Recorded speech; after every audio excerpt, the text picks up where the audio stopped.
to another episode of Lost in the Farmer's Market Garden Life, where today, sans a bunch of outtakes that have now been created, we are looking at this lovely specimen here, which you would think, is that a fruit tree? Is that...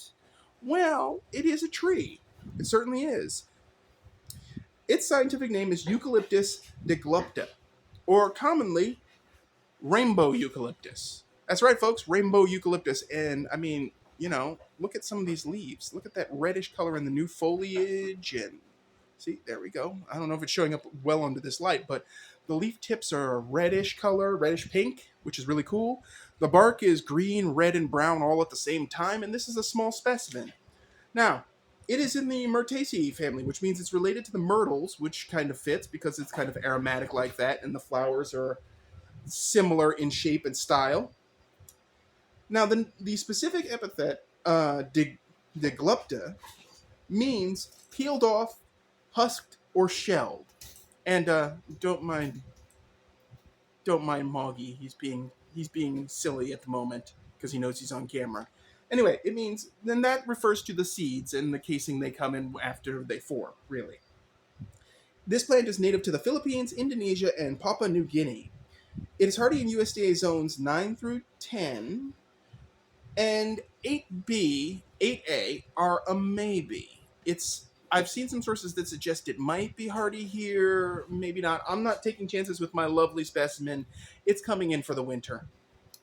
But it prefers a pH of 5 to 6, and it does not like high alkaline soils. So keep that in mind. Don't apply calcium. I mean, if you want to put down some bulb fertilizer, that should be okay, but don't dump the calcium on it. Don't dump the lime on it. Anyway, it prefers full sun, but will tolerate partial shade, which this plant has been growing in give or take full sun. And you can see it's nice, it's shapely, it's got good branch characteristics. Interestingly enough, this plays into propagation, and I'll cover that in a minute. Now, in its native habitat, it can get up to 246 feet tall. Its width can be up to 100 feet, branch to branch.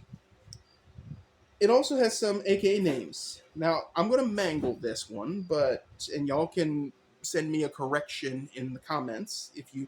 Mindanao gum and rainbow gum. Now, that first one, if y'all know how that's supposed to be pronounced and you want to send a pronunciation key, because the ones I saw were like, I don't know what word that is. Go ahead and send them. Yes, Moggy, we're talking to you. Anyway. What's up, Moggs? Yep, look at him. He's fascinated. He's a budding horticulture cat. Anyway. So,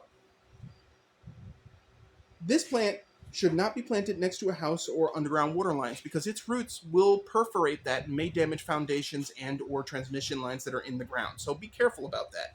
Plant it, I want to say, at least 100 feet away from your house, if you can. In the Zone 8A, it's going to be a potted plant, and so that's not a problem. However, if I see the roots bust out of the pot, I know that I've made a terrible mistake. Now, about that. Interestingly enough, in terms of propagation, after a few years of growth, for some reason that is as yet not understood, its cuttings will no longer function, and then you have to get it from seed, which has resulted in some interesting errors because I have an unknown eucalyptus that I am going to do a show on because it's unknown, it's supposed to be this, and it doesn't look like this, but this specimen is fabulous. Now, this plant grows very fast and can put on several feet of growth a year. This plant was about this tall when I got it, and it's done most of this here, actually, I should say about this tall maybe. Done most of this over the summer. And realistically, it badly needs to be repotted, so we're going to get to that before it gets brought into the greenhouse for winter. Now, according to the indigenous people of Australia, eucalyptus is a holy tree, and it represents the division of the underworld, earth, and heaven. Okay, I can accept that. That's kind of cool. This plant is also valued as an ornamental tree due to its quick growth and reasonably tough wood. Plus, I mean, it has ornamental and shade value. I mean, it will become a shade tree, a show enough shade tree really quickly. Additionally, The plant is commercially important for pulp production, for making like paper and stuff, because it produces a lot of processable wood really quickly. So there's that. So this is Rainbow Eucalyptus in a nutshell, and it is a plant that I am actually glad to have in the collection. Now, obviously, it's not in Zone 8. It, it may or may not be good for the garden in Zone 8, but in the warmer zones, 9 and 10, go to town. But remember, keep it away from certain stuff. It doesn't really have any diseases. It doesn't have anything that attacks it. As far as I know, it's pretty easy and stable. I mean, this plant's done well, other than drying out a few times, and I had to watch that. But it seems to take regular, plain old potty soil with no extra stuff, just fine. And other than cats playing with it, I mean, it's fine. So that's Rainbow Eucalyptus for you. It's something I offered at the market this year. It was a special. Now I'm offering unknown mutant eucalyptuses that came from seed and don't match the parent for some weird reason.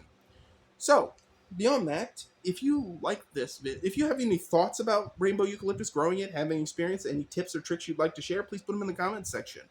If you like this video, please hit like. If you haven't already, please hit subscribe. It helps the channel. The Forge blog will be coming back in January, hopefully. And stay tuned for the next episode, which I'm actually not sure what's next in the lineup at the moment because I don't have the show card in front of me. But stay tuned, and as always, folks, keep them growing, and thanks for watching.